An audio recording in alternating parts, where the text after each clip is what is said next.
Ecom Talks, le rendez-vous numéro 1 pour un maximum de value.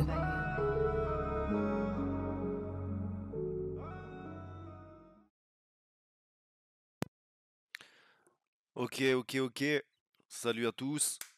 Ecom Talks numéro 21. J'espère que vous allez bien, que on m'entend, que tout est bien. Aujourd'hui, on a deux guests un peu spéciaux. Non, je rigole, ils sont pas spéciaux, ils sont normaux, mais c'est des bons guests. Donc on a Titou et Chasseur de Tulipes qui moi je les connais pas personnellement, mais j'ai vu plusieurs fois des posts à eux sur Twitter, et à chaque fois en fait c'était assez pertinent ce dont ils parlaient, et ils ont montré des chiffres, ils ont montré que ils savaient de quoi ils parlaient justement, et je me suis dit que ça pourrait être cool de les faire venir. Et puis aussi parce qu'ils ont un 3PL en France. Pour ceux qui ne savent pas, c'est Third Party Logistique. Bon, en gros, c'est ce que font vos agents en Chine, mais en France. Et j'aimerais en savoir un peu plus aussi sur ça. Et je pense qu'ils ont beaucoup de value à nous apporter là-dessus. Donc voilà, ils m'ont fait l'honneur d'accepter l'invitation. Merci à vous. Titou, chasseur de tulipes. Hello. Hello, on m'entend ou pas? C'est la première fois que je fais un space, moi. Ouais, pareil, je découvre. Bah voilà, c'est aussi l'occasion de tester le feature. Ouais, on vous entend bien. Merci à vous d'être là. Ok. Donc, je rappelle un peu le concept. En gros, vous allez vous présenter, raconter un peu votre parcours, comment vous en êtes arrivé aujourd'hui à faire du e-com et ce que vous faites en e-com. Et ensuite, ben, les gens peuvent interagir, poser des questions en dessous du space, ou même demander aussi à monter pour directement poser leurs questions. Et bah voilà, c'est vraiment le but que ce soit interactif et qu'on puisse répondre à un maximum de problématiques. Et moi, je poserai aussi des questions si elles me viennent. Et puis on va faire ça tranquillement, quoi. Super, génial. Je prends la main si tu veux, Vas-y, Tito. t'inquiète, je pense qu'on va se compléter dans tous les cas. Merci en tout cas, pour l'invitation, c'est grave cool de ta part, Avec plaisir. j'apprécie. Ouais, merci pour l'invitation. Comme ça, on découvre aussi un petit peu le concept, c'est sympa. Bah écoute, moi, c'est Chasseur, Augustin. On est associé avec Thibaut depuis pas mal d'années, depuis hyper longtemps, facilement 10 ans. Ah ouais. On a commencé quand on était adolescent, bon, pas forcément sur l'e-commerce ou quoi que ce soit, mais ça fait longtemps qu'on est dans les business en ligne. Là, ça fait un peu plus de 3 ans qu'on fait du e-commerce, en commençant bien sûr par le dropshipping. Là, on s'y éloigne de plus en plus depuis, j'ai envie de dire 1 an, parce que forcément on se professionnalise, on va chercher des process qui sont un petit peu différents et qui sont, peut-être plus poussés que le simple dropshipping. Mais on a commencé comme beaucoup de personnes par ce business model. Comme tu disais, effectivement, on a notre 3PL en France depuis, alors déjà quelques mois. C'est public, c'est ouvert au public depuis, j'ai envie de dire 3-4 mois, donc ça reste assez récent. Et bon, bah, plusieurs marques e-commerce, comme je disais. Et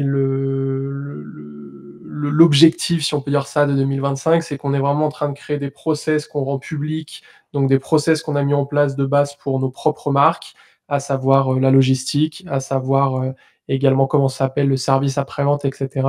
Et aujourd'hui, on est en train d'ouvrir petit à petit au public toutes ces choses qu'on a build un petit peu en cachette ces dernières années et derniers mois. Et voilà. Je sais pas si tu veux rajouter quelque chose, Thibaut. Titou, désolé. Non, globalement, je pense que tu as bien résumé. Je pense que c'est important de dire qu'on vient de Minecraft. Il y a beaucoup de personnes qui nous suivent sur Twitter parce qu'on a fait des vidéos Minecraft pendant Ouais. plusieurs années. Je sais pas si tu voulais éviter, d'en parler, Augustin, mais Non, non, on du vient de tout. Min Non, non, du Non, non, tout. non, mais j'adore Minecraft. Moi aussi, j'y étais, les gars. Moi aussi. Putain, j'avais un serveur. On essayait de se faire de l'oseille dessus. Il y a de Ah l'argent, bah hein. nous, on a eu un serveur qui a fait beaucoup d'argent. Sérieux. Ah, mais Ouais, c'est c'était ouf. un PVP faction modé qui a duré peut-être 3 ans. À l'époque, on se faisait des versions d'à peu près 2 mois, et je crois qu'on avait fait, sur la dernière version, 50 000 € de chiffre d'affaires. Waouh. Donc bon, c'était à l'époque, hein, on avait 17-18 piges, Ah, c'est énorme. mais ouais, c'était notre premier gros business après YouTube. Ok, intéressant. Mais c'est drôle de voir ça. Je pense que vous n'êtes pas les seuls qui viennent justement de business un peu alternatifs comme ça, mais toujours en ligne. Et c'est cool. Moi, je trouve que c'est assez révélateur justement des profils en fait des gens. Bon, t'es pas obligé d'avoir fait forcément des trucs différents comme ça pour te, te considérer comme entrepreneur, mais voilà, il y a quand même des choses qui reviennent assez souvent. notamment ce genre de business-là. Euh, ok, donc moi, ensuite, comment vous en êtes arrivé finalement à faire de l'e-com?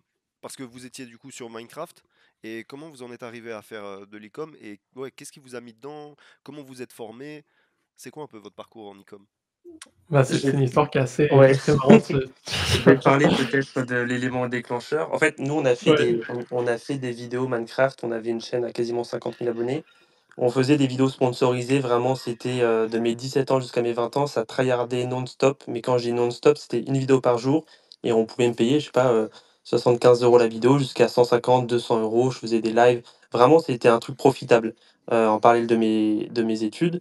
Seulement, il y a un moment, en fait, genre Minecraft, c'est en dents de scie, tu vois. Genre, un coup, ça marche de ouf parce qu'il y a la hype Michou. Après, ça se casse un peu la gueule. Après, ça remonte et tout. Et en fait, on était dans une phase un peu creuse. Et en fait, ça a pas arrangé la chose parce qu'en fait, à ce moment-là, on s'est fait hacker la chaîne.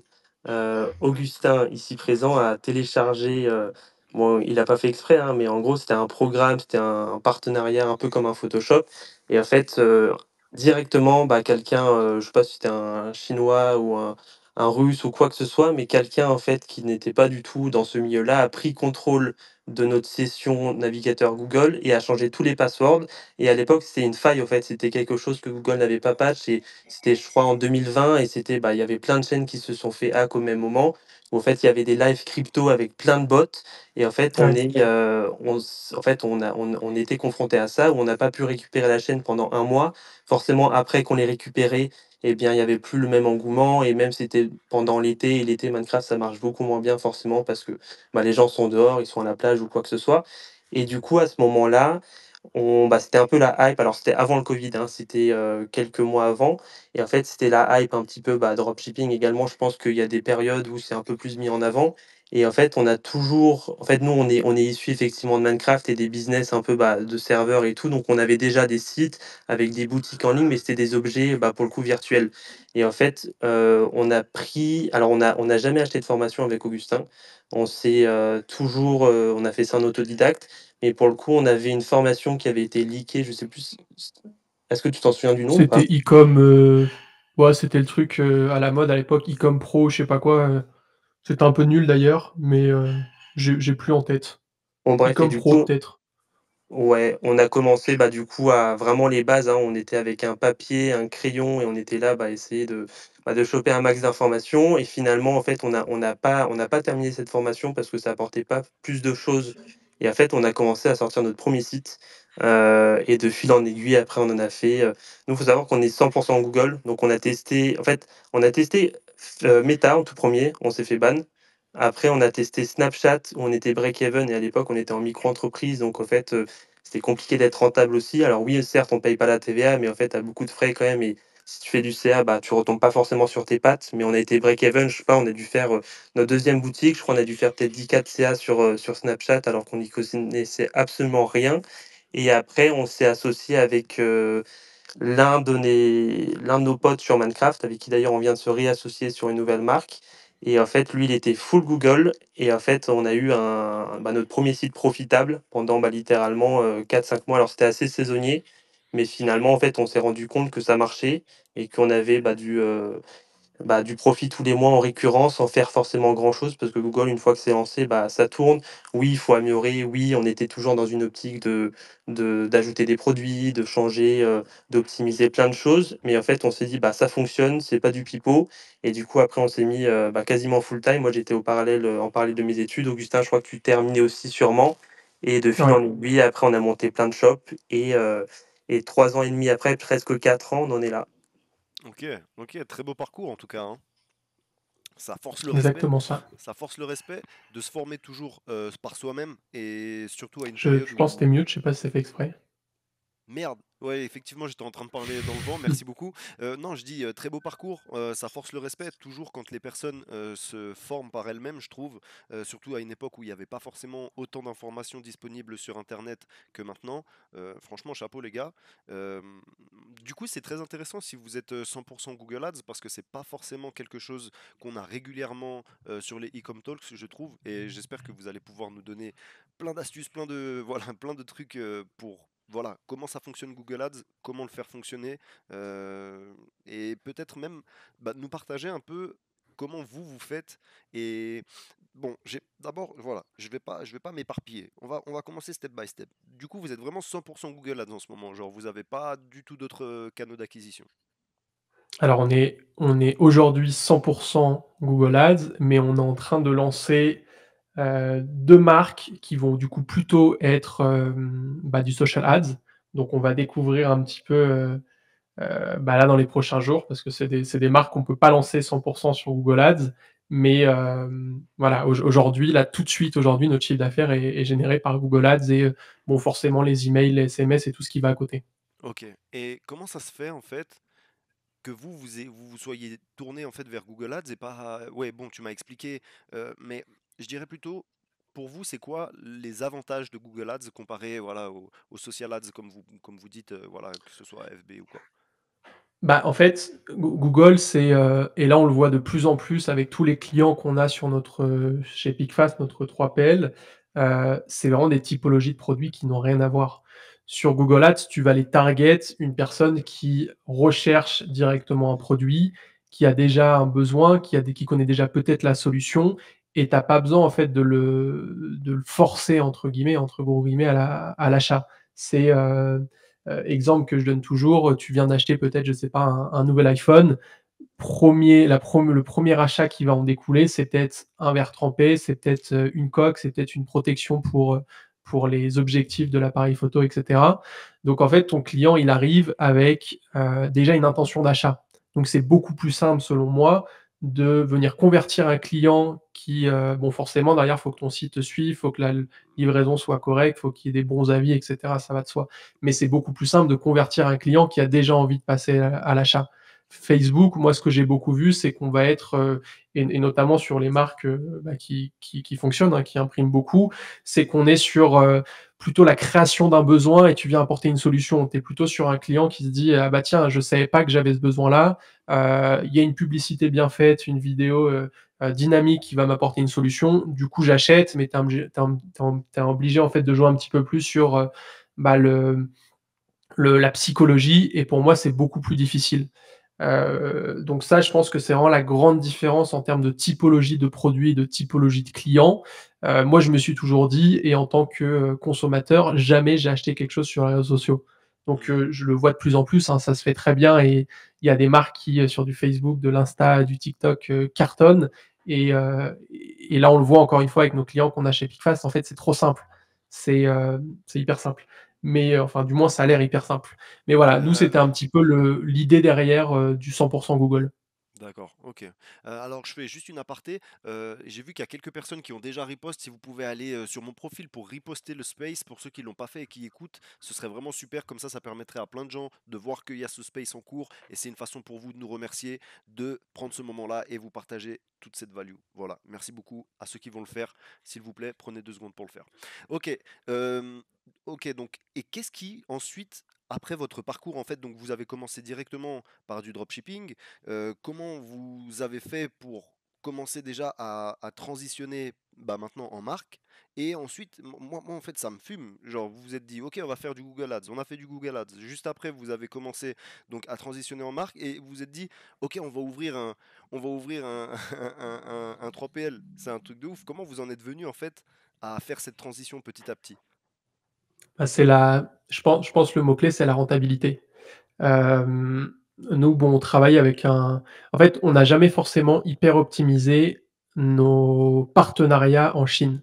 C'est-à-dire on a un agent depuis longtemps avec qui on aime travailler, ils sont sérieux et tout, mais en fait, sur les prix, on s'est toujours fait un petit peu allumer. Le modèle dropshipping, c'est typiquement, ton produit, peut-être, que tu l'achètes, 5 € unité et ensuite tu vas payer, allez, 10 € de livraison, hein. Vraiment, je balance un peu ça au hasard et nous, on s'est rendu compte que nos produits, on pouvait les acheter en fait par 10 000 par exemple, et on allait le payer moins d'1 €. Donc on s'est dit déjà, il y a un énorme coût à jouer en termes de rentabilité sur l'achat propre du produit. Après, pareil sur la livraison, on s'est dit, bon, en fait, on a remarqué que quand on a un petit peu de stock en France, on a commencé avec les retours. Quand là, on a le stock des retours, qu'on met la livraison en express sur le site, en fait, le taux de conversion explose. Les clients sont beaucoup plus contents.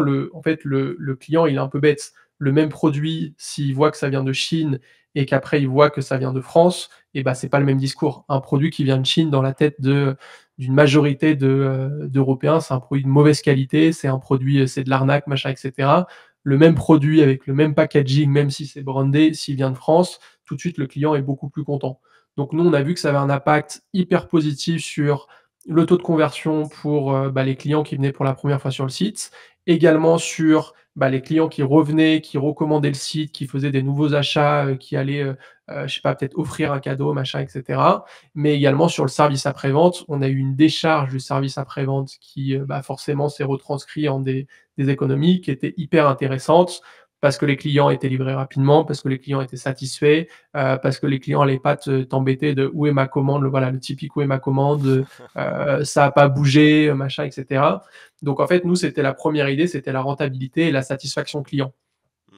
Et du coup, on a commencé, bah, dans nos apparts avec, à envoyer des commandes manuellement via la poste. On allait, bon moi je l'ai très peu fait, mais Thibaut l'a beaucoup fait et on a beaucoup d'associés qui l'ont fait aussi, d'aller tous les matins à la poste imprimer, 500, 500 bordereaux. Alors c'était pas forcément des bordereaux, c'était les sortes de timbres pour les expéditions à l'international et à un Je me moment on suis s'est fait dit insulter, énormément de fois. ouais, En gros, dans les postes, il y a souvent genre 3 4 machines et moi j'en prenais genre parfois je les prenais toutes, tu vois? Et les gens derrière, les vieux, ils m'insultaient en mode: «Mais qu'est-ce que vous faites? Vous avez pas honte de prendre toute la place et tout?» Non, en vrai, genre parfois j'essayais d'en laisser au moins une, mais les gens ils comprenaient pas en fait. Ils comprenaient pas pourquoi j'étais là, ça s'imprimait, les gens disaient: «Attention, elle bug la machine et tout» et vraiment on a commencé, on était dans notre chambre, je collais les timbres avec ma salive sur les enveloppes et cetera et on est parti de là, Et c'est trop comment drôle. tu fais pour... Ok, je comprends que si tu en commandes forcément beaucoup plus, tu fais des économies d'échelle, donc tu t'y retrouves, mais comment tu restes rentable? Parce que je sais que en fonction de ton colis, les expéditions en France, ça peut être super cher, surtout si t'envoies à l'international. Ouais, bah, du bah, coup, ouais. comme je viens de le mentionner, nous, on utilise beaucoup, les lettres suivies. Nous, on a la chance d'avoir des articles qui font, moins de 3 centimètres d'épaisseur, donc ça passe dans des lettres suivies. Les lettres suivies en France, ça te coûte que dalle, ça te coûte genre, moins de 50 grammes, ça doit te coûter 2 € plus le suivi 50 centimes. Allez, pour, moins de 3 €, moins de 200, ouais, moins de 2,50 €, ça dépend si tu fais du moins de 20 grammes, eh bien, tu peux ship tes produits. Alors oui, tu as le coût d'importation à venir prendre en compte, mais en fait, sur, je sais pas, 10 000 produits que tu importes, bah, en fait, tu divises tout et c'est ridicule. Donc en fait, au lieu de payer une livraison qui va te coûter entre 6 $ et 10 $ depuis la Chine, bah, ça te revient à moins de 3,50 € en France, Hmm, avec l'importation comprise. ok, donc c'est juste que tu dois vraiment optimiser ton stock. C'est vraiment la seule chose à prendre en compte, non? Bah, en Bah, fait, c'est vas-y, Thibaut. non, juste nous, c'est vrai que le stock, c'était un problème, jusqu'à ce qu'on fasse la transition vers un vrai ERP. Au fait, là, on fait remonter effectivement tous nos produits, enfin tout notre stock en temps réel vers Shopify avec, bah, le système d'emplacement. Mais c'est vrai que pendant, allez, 1 an, on se mordait les doigts parce qu'en fait, nous, on a beaucoup de SKU. Aujourd'hui, on a 2000 SKU Ah ouais. et en fait, ça commence à devenir compliqué parce que nous, on a des combinaisons infinies, du coup quasiment infinies de produits dans une commande. Donc en Hmm. fait, quand tu es en rupture de stock sur une commande et bien effectivement, bah, ça peut causer des retards si tu plus de stock en gros. Eh, mais je vois Donc exactement le genre de site que vous avez. Il y a pas longtemps, je suis tombé sur un site, c'était un truc où ils vendent par exemple des objets scientifiques un peu, tu vois. Et en fait, je voyais que tout, bah, comme on peut trouver chez Nature et Découverte, des trucs comme ça. Et je voyais en fait tous les produits, c'était des produits de drop, mais étant donné que ils étaient, ouais, genre ils se valaient en France, enfin ça a été expédié depuis la France, ben ouais, les types ils se disaient pas, ouais, c'est du drop. C'est ça qui est assez ouf. Et il y avait même un truc, je me souviens, c'était un site produits japonais. Pareil, beaucoup de SKU, beaucoup de petites babioles, de petites choses. Et en fait, c'est comme ça que... On dirait pas que c'est un site de drop, entre guillemets, quoi. On dirait que c'est vraiment un site revendeur spécialisé dans une certaine niche. Et puis après, tu as juste à bombarder. Et vu que tu sais que la niche, en fait, elle plaît à beaucoup de monde, les gens vont acheter plein de trucs. C'est Donc exactement j'imagine ça. que vous, ouais, c'est assez similaire. Ouais, Google, il faut faire du niché et c'est vrai, ça, c'est les sites spécialistes, ça fonctionne bien parce que Les gens, en fait, si tu as plusieurs produits, beaucoup de produits de la même niche, directement, ils vont se dire: «Ah bah tiens, c'est un spécialiste, c'est entre guillemets, encore une fois, c'est un vrai site», bon, même si ça a rien à voir et Ouais. forcément ça crée de la confiance et oui, ce type de site, alors nous, on fait pas exactement ça, après bon, c'est très, très varié, hein. On vend vraiment de tout et de rien, hein. Enfin, nos marques n'ont rien à voir entre elles. On a du cosmétique, on a de l'alimentaire, on a un peu de tout, mais je sais que ce type de produit et ce type de niche, fonctionne très, très bien sur Google et quand tu es vraiment brandé et que tu te fais passer pour un spécialiste, ça plaît aux clients. Hmm. Moi, je vais vous poser d'autres questions. J'ai eu déjà deux, trois commentaires là sous le space, mais je tiens à poursuivre un peu sous l'aspect logistique parce que je trouve que c'est assez pertinent. Et donc, quand tu fais ton import, imaginons, donc tu as fait ton import, vous avez votre 3PL là à Paris, le truc, le colis, enfin la cargaison plutôt, arrive à l'aéroport, et ensuite, comment elle arrive de l'aéroport à votre 3PL et comment du 3PL elle est délivrée partout en France? Comment ça fonctionne? Alors tu dis en fait quand ça arrive de Chine que ça passe par Charles de Gaulle et comment ça arrive chez nous après? Voilà, ouais. Est-ce que ça a des coûts, ça aussi, du coup? Bah, oui, bien sûr, en fait, alors quand tu importes alors c'est un peu différent si tu as une boîte française ou si tu as une boîte étrangère. Justement, nous, on est en plein dedans parce qu'on essaye d'accompagner beaucoup de clients qui ont des boîtes, aux States et cetera. Comment ça se passe aujourd'hui pour nous? Moi, j'importe en ce moment uniquement avec DHL Express, donc ça me coûte une blinde et on est en train d'essayer de voir pour une transition en train, mais c'est encore en discussion, voir si ça nous convient. Heu DHL Express, donc c'est très cher. Moi, ça part directement depuis mon agent en Chine, donc il reçoit, tous mes colis, que ça soit d'Alibaba ou d'ailleurs, tous mes stocks. Lui, il renvoie via DHL Express, donc il expédie ça via DHL Express.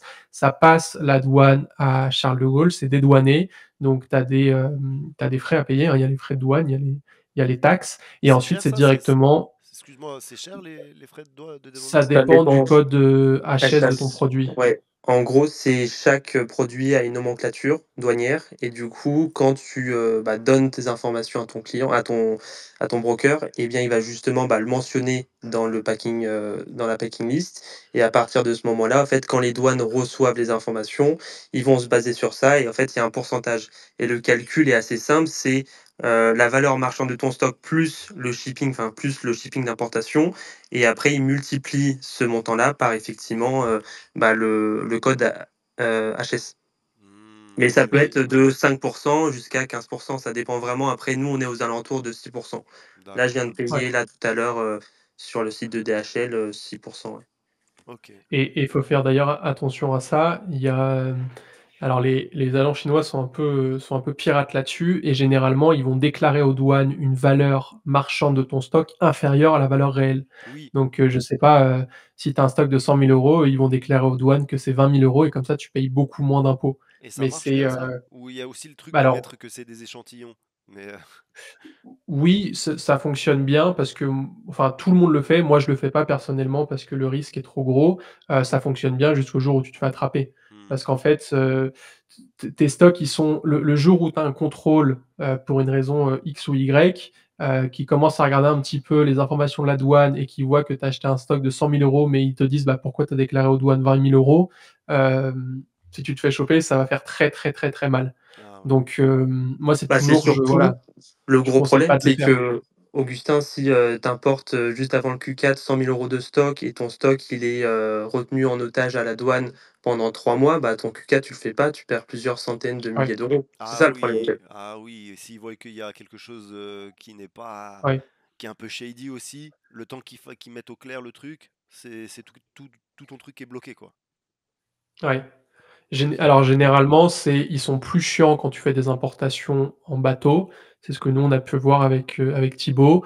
Heu, En avion, moi j'ai jamais eu de problème, c'est tout enfin, le seul problème que j'ai eu qui fait perdre, 1 semaine et qui est hyper relou et qui est hyper débile, c'est, quand tu as certaines typologies de produits, notamment de matériaux spéciaux, ils vont te demander, de remplir une dérogation comme quoi ça vient pas de Russie ou je sais pas quoi.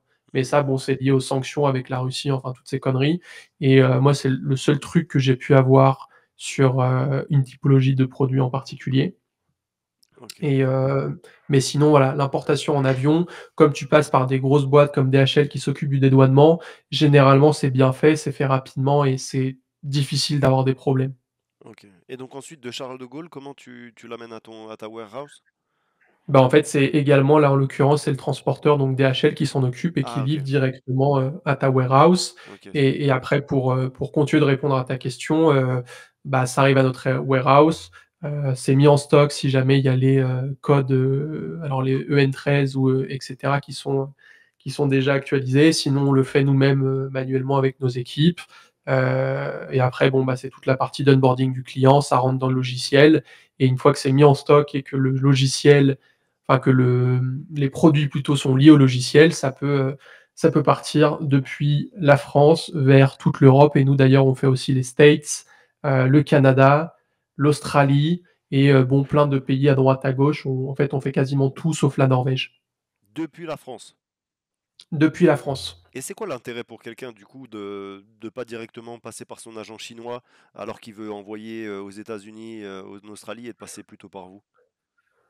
Bah, alors après ça dépend le type de livraison. Nous, ce qu'on va pouvoir proposer à certains clients qui ont un volume intéressant pour les States, c'est une livraison, express où en fait c'est, entre le temps de traitement de la commande et le temps de livraison au domicile du client, c'est, 72 heures top chrono.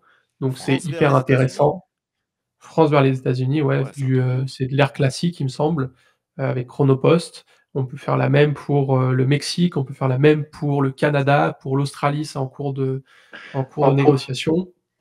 Mais, du coup, ouais, c'est principalement les délais et encore une fois, nous, on a beaucoup de clients qui font du made in France ou qui font, des choses qui sont proches du made in France. Je pense à des personnes qui vont travailler le cuir, qui vont faire des sacs à main, des choses comme ça et en fait, les Américains raffolent quand même du made in France ou du luxe à la française. OK. Donc, sur un site où tu vas vendre, je sais pas, des sacs cuir faits à la main en France, le fait de, bah, d'envoyer une livraison depuis la France, c'est quand même un plus en termes de voilà, pour les clients américains et vraiment ils en raffolent et ce qui est d'autant plus cool, c'est que nous, on remarque de plus en plus alors États-Unis, on vend pas encore, on est en train de faire les démarches, pour avoir la boîte là-bas et cetera. Mais en Australie, au Canada, au Mexique, les clients sont prêts à payer cher pour, la livraison. C'est pas comme en France où si tu mets une livraison payante dans ton panier, tu vas perdre le client parce qu'il veut pas dépenser 1 € de plus. Là, Mmh. c'est vraiment nous, moi en Australie, je mets en ce moment sur un de nos sites qu'on a lancé il y a pas longtemps, je mets une livraison à ce qui correspond à 15 € en dollars australiens Ah et ouais. livraison express et les gens payent, sans aucun problème. Mmh. Ouais, forcément, du coup, les types ont vraiment un meilleur service et puis toi, tu le répercutes, donc c'est C'est gagnant-gagnant, quoi. exactement ça. OK, OK, hyper intéressant. Hem, qu'est-ce que je m'étais noté d'autre?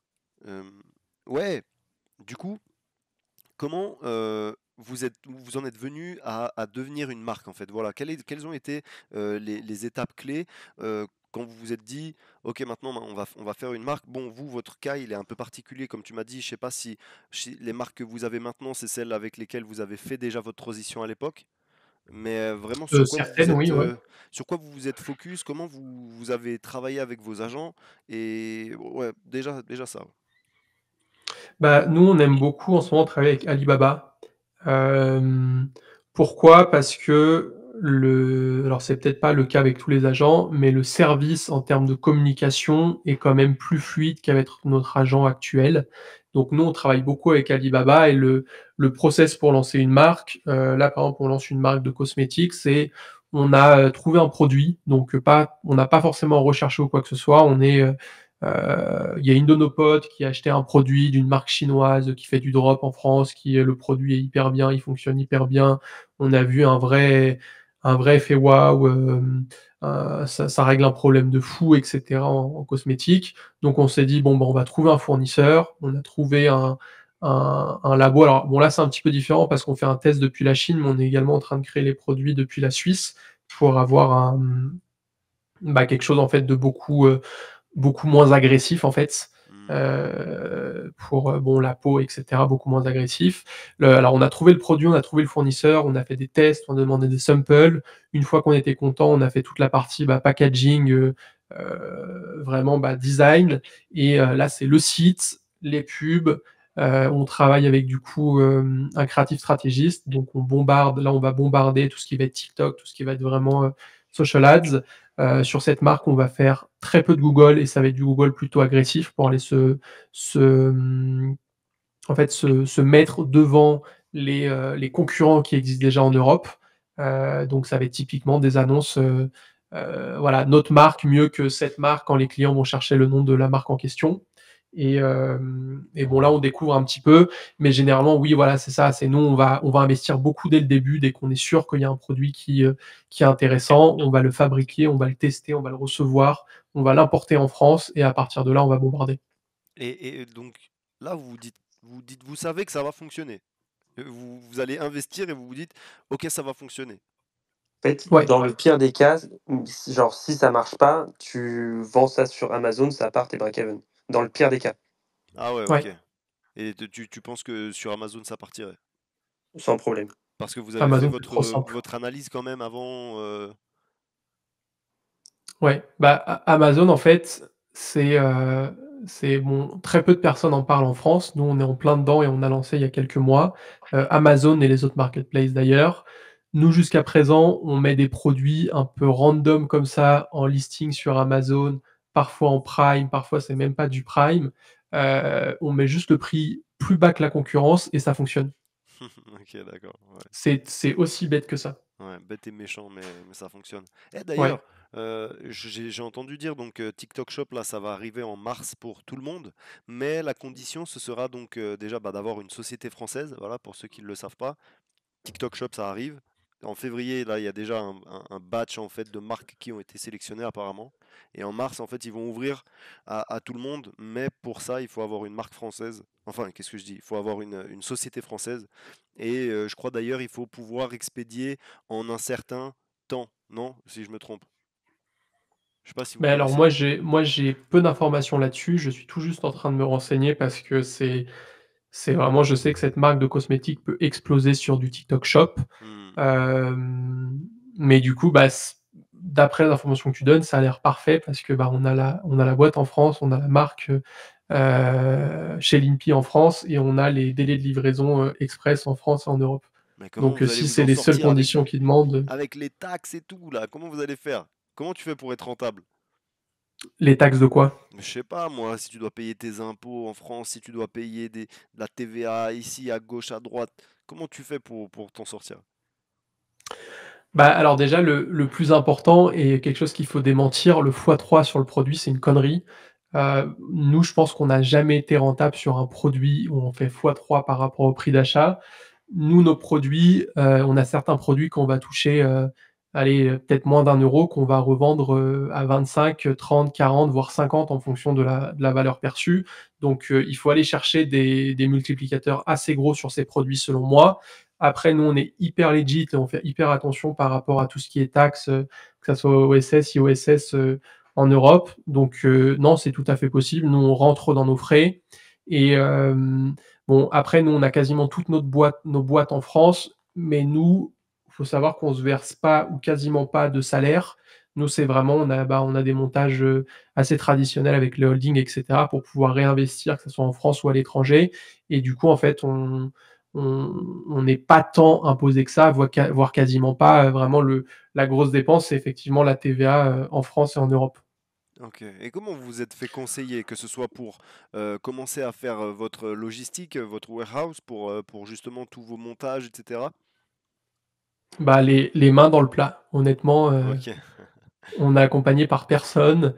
Ouais, on n'a pas de comptable, enfin si, on a un comptable, mais on travaille avec Doux pour ceux qui connaissent, donc c'est très limité, c'est quasiment toi qui fais ta comptabilité. Mais on n'a pas de fiscaliste, on n'a pas de conseiller en affaires ou je sais pas quoi, on a notre petite équipe et bah, on teste. Ok. On se lance un petit peu à l'aventure et on apprend sur le tas. Très débrouillard, quoi. Ok. Ouais, ça, c'est vraiment des bons profils. C'est des très beaux profils. Maintenant, je vais passer un peu plus sur le côté vraiment e-com pur et poser les questions qui ont été posées. Euh, Donc il y a Pumba qui demandait si vous deviez commencer à zéro aujourd'hui, quelle serait votre stratégie? Alors bon, quand quand il y a des personnes qui posent ces questions, je sais que c'est toujours délicat parce que après, quand tu atteins un certain niveau dans l'e-com, t'es plus du tout au fait des bases en fait, ou genre pour toi, voilà, comme là vous dites, vous avez juste eu une amie qui a eu un cosmétique, acheté un truc cosmétique et vous a dit ok c'est top et vous êtes parti direct en fait all-in sur le produit, enfin sur le truc à faire la marque et tout ça. Mais aujourd'hui, si vous deviez vous projeter justement, comment vous feriez pour repartir à partir de rien? Ouais, c'est vrai que c'est pas évident comme question. Je pense qu'il y a pas qu'un seul chemin à suivre. C'est vrai que nous, on n'est plus forcément dans le côté débutant où voilà, faut qu'on lance un projet parce qu'on n'a pas trop le choix et par où on commence, c'est vrai que c'est hyper difficile.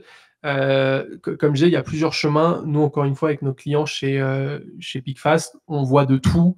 Il y a des débutants, il y a des personnes qui ont des mini marques, il y a des personnes qui ont des trucs énormes. Et en fait, je pense le plus important, c'est quand même le produit. Peu importe le canal sur lequel tu vas te positionner, ce qui fait la différence, c'est le produit. Qu'est-ce que je ferais moi sur du Google? C'est vraiment identifier une niche avec très peu de concurrence, sur laquelle il y a peu de demandes et en fait sur Google, il y a plein de petites, niches comme ça où en fait tu peux aller chercher les 5 000, 10 000 € de chiffre d'affaires, par mois donc c'est pas des trucs incroyables, c'est pas ça qui va te changer la vie, mais je pense que ça peut être une bonne opportunité pour commencer. Donc vraiment identifier une niche, identifier un produit sympa avec un petit peu de demande et peu de concurrence ou alors, de la mauvaise concurrence. Dans le sens où il y a beaucoup de sites de niche sur Google qui sont là depuis des années, mais qui en fait sont pas du tout actualisés. Tu as l'impression le site il a été fait en 2000, il fait fuir le client, pour payer, c'est un enfer, tu dois faire des virements, machin et cetera. Donc en fait, c'est vraiment trouver cette petite niche pépite, se positionner dessus, faire des pubs Google, être clean en termes, bah, voilà, de ce que tu vas offrir, produits de bonne qualité, livraison de bonne qualité. Tu peux commencer en drop sans aucun problème et après petit à petit, tu réinvestis dans des choses qui vont être plus lucratives, peut-être plus intéressants, mais ouais, les petits sites de niche sur Google, pour nous, à chaque fois qu'on lance un projet comme ça réussit à 90. C'est difficile de se tromper, en fait. Ok, et quel est votre processus pour identifier ça, ces niches, ces trends? Honnêtement, on n'a pas vraiment je vois parfois sur Twitter ou ailleurs, les gens ont des trucs à suivre avec des Excel à remplir. Nous, on n'a pas de vrai process. Je pense qu'avec l'expérience, on commence à être capable d'analyser un produit assez rapidement et de comprendre si c'est une bonne idée ou pas. Mais sinon, quelques pistes, c'est aller chercher sur les marketplaces ou Amazon.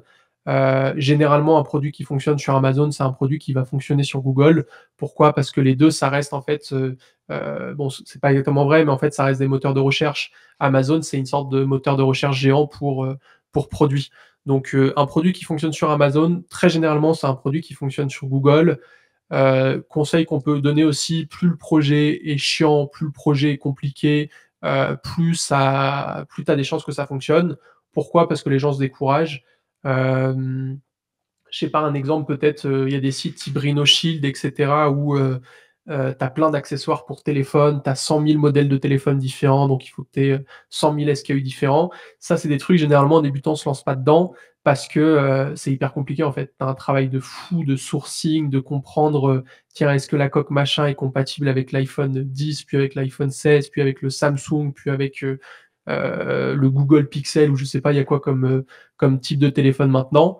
Mais généralement, les projets où il y a une porte d'entrée assez relou une porte d'entrée assez relou au début, c'est des projets où, nous on se dit: «Tiens, faut se casser la tête». Il y a peu de personnes qui vont se casser la tête, donc il y a peut-être quelque chose à prendre. Après bon, coque de téléphone, c'est un mauvais exemple, hein, parce qu'il y a beaucoup trop de concurrence, Oui, bien sûr. mais il existe plein de choses comme ça. Heu, un truc qui fonctionnait de fou à l'époque, nous on n'a jamais eu le temps de le lancer, mais c'était, les accessoires pour GoPro.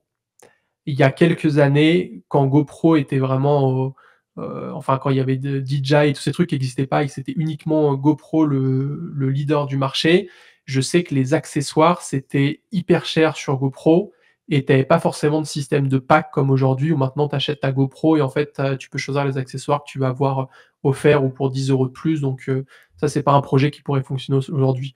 Mais il y a 3 ans, tu avais ta GoPro, tu l'achetais quasiment nue et il fallait que tu ailles acheter tous tes accessoires à côté. Et d'ailleurs, vous avez peut-être déjà vu sur Amazon les packs de 50, 100 accessoires GoPro pour 50 balles. Ça, c'est des trucs, sur du Google, ça aurait cartonné. Hmm, ok, ok, très intéressant. Moi, en fait, juste ce que tu me racontes là, ça me ramène. En fait, si tu veux, avec ces e-com talks, au bout d'un moment, à force d'interviewer un maximum de d'e-commerçants qui ont réussi et voilà, me donnent en fait leur feedback de la même façon que tu le fais, il y a des choses qui s'entrecroisent et qui reviennent assez régulièrement. Et une de ces choses-là, c'est que ça, c'est le principe de ne pas réinventer la roue.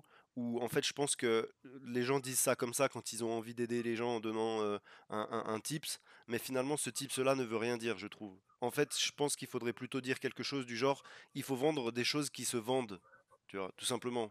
Et ça paraît con, mais c'est exactement ce que tu es en train d'expliquer. Tu identifies un problème, typiquement la GoPro qui a besoin d'accessoires et que les accessoires sont trop chers, paf, t'as trouvé un angle, t'as trouvé ton product market fit, et pendant 3 ans, t'aurais pu en profiter, et même ça se trouve, t'aurais pu même toi-même évoluer et devenir le DJI. Enfin bon, j'exagère, mais bon, t'as capté. Mais c'est ça qui est intéressant. Donc pour les gens qui nous écoutent et qui ont des soucis ou qui galèrent à trouver des produits gagnants, entre guillemets, peut-être réfléchissez plutôt en termes, voilà, de qu'est-ce qui se vend, qu'est-ce, voilà, sur quoi vous pourriez vous positionner actuellement, et faire une différence en fait dans ce positionnement-là. Et généralement, un positionnement qui peut être simplement fait, c'est une différence de prix, quoi. C'est de proposer les mêmes choses mais moins cher. Bon, après, je sais pas si au niveau de la qualité on sera sur la même, mais en tout cas, c'est Ouais, vraiment important, après, quoi. je pense attention, alors c'est un bon conseil dans l'ensemble, je suis d'accord, mais attention sur du Google, quand tu vends quelque chose qui existe déjà, faut que tu aies quelque chose de plus que la concurrence.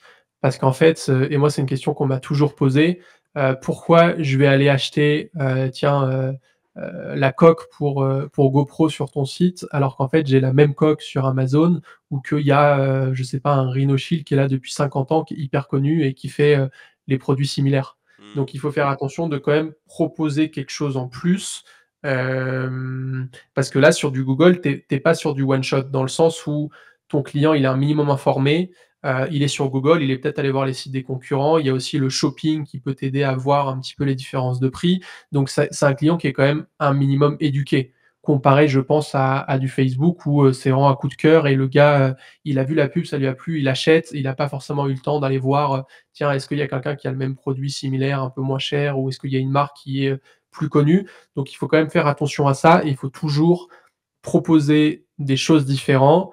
Et ce qui fonctionne très bien en ce moment, c'est le made in France. Donc alors attention, c'est pas à la portée de tout le monde et forcément ça coûte plus cher. Mais encore une fois, non, on a, un client, bon, c'est une marque, je peux pas forcément pour des raisons de confidentialité, pardon, je peux pas forcément en parler, mais eux, ils travaillent le cuir. C'est des produits, ça leur coûte pas trop cher à faire. C'est du made in, Europe, donc c'est pas de la France, mais c'est Europe. Et en fait, eux, ce qui est intéressant, c'est qu'ils ont réussi à s'y retrouver entre, finalement, ça leur a coûté aussi cher de faire en Chine, puis de faire livrer en France, que de tout faire en France et de pas avoir ces, doubles voire triples livraisons. Et donc ça, c'est un produit qui existe partout. Eux, ils vendent un petit peu plus cher, mais ils vont cibler une catégorie de clients sur Google qui veulent en fait de la qualité, qui veulent, aider une entreprise française, qui veulent participer à l'économie, voilà, européenne, française, et cetera. Donc ça peut être une cible aussi. Et même si ça semble compliqué, c'est pas toujours aussi compliqué que ça en a l'air. Et c'est pas toujours aussi cher que ça en a l'air aussi. Ouais, en fait, ça c'est vraiment aussi quelque chose dont je suis en train de me rendre compte. Et c'est que ouais, il y a des marques, bon, je sais pas si c'est le cas pour la marque dont tu parles, mais où en fait ils vont se fournir en matières premières depuis la Chine parce que c'est moins cher, et ensuite ils vont fabriquer, assembler en France, et puis finalement ils peuvent toujours dire que c'est fabriqué en France.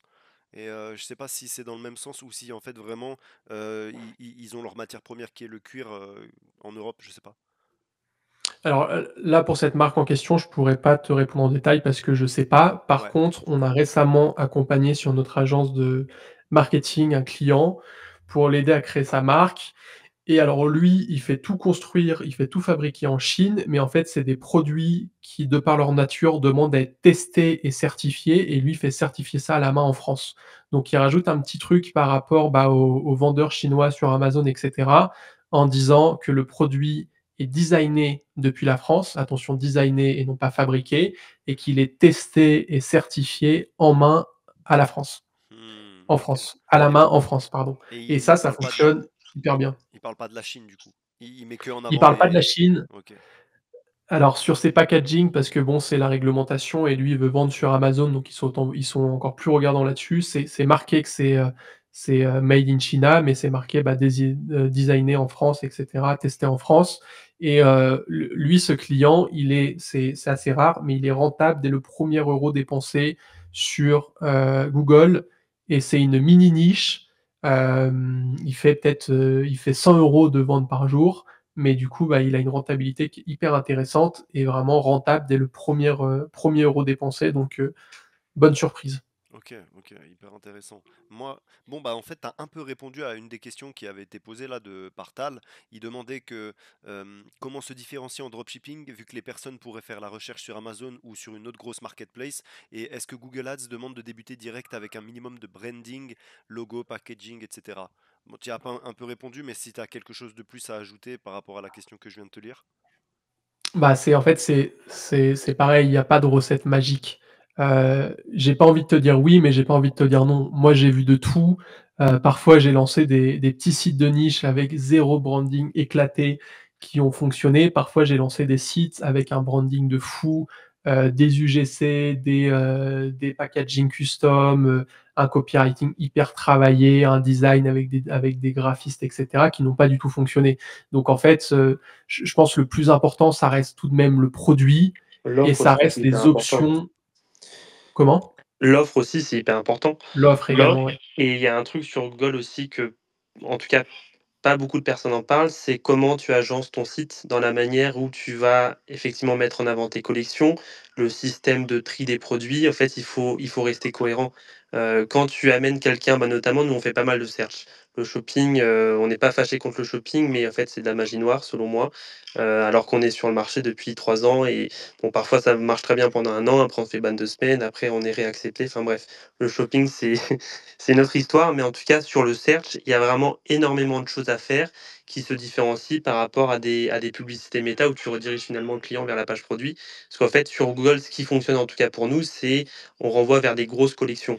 Je vais prendre l'exemple, par exemple, des luminaires. Si par exemple on vendait des luminaires, eh bien, il faut savoir segmenter, bien sûr, avec bah, ton groupe d'annonces, ton copywriting, et venir mettre en avant, bah, en fait, je sais pas, si moi je cherche par exemple une lampe de chevet, bah, faut pas mettre un lustre par exemple. Ça peut paraître débile, hein, mais il y a plein de gens effectivement qui ne segmentent mal leurs produits et qui surtout n'ajoutent pas forcément bah, des entonnoirs de conversion, comme des chatbots qui essayent de discuter avec la personne pour savoir, bah, j'en sais rien, qu'est-ce que vous avez besoin? Est-ce que c'est plutôt une lanterne? Est-ce que c'est pour votre salle de bain? Est-ce que ça sera compatible avec ce produit, etc. Et en fait, de fil en aiguille, tu rediriges la personne vers le bon endroit et après, bah, il sait exactement, bah, pourquoi il est venu et finalement, il va passer à l'action. Hmm. Ok, ouais, c'est bien pensé tout ça.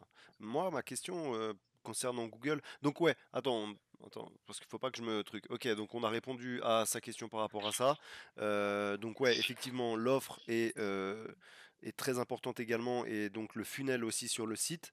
Comme tu as dit, l'entonnoir de conversion, j'ai bien aimé comment tu l'as traduit. Moi aussi, la question par rapport à Google, c'est que beaucoup de gens se plaignent finalement de Temu ou Chine, tout ça, qui vont en fait saturer, si tu veux, les recherches, notamment en shopping. Bah d'ailleurs, tu as dit que c'était un peu de la magie noire. Comment tu fais pour rivaliser face à ça? D'ailleurs, si tu veux faire du drop et que en fait tu commences à te lancer en drop sur Google, bah voilà, comment tu fais pour ne pas te retrouver en concurrence avec Temu, Chine, Amazon? Alors, quoi qu'il en soit, tu seras toujours en concurrence avec eux parce qu'ils Ouais. n'ont pas du tout le même budget et eux, au fait, ils s'en foutent de pas être rentables.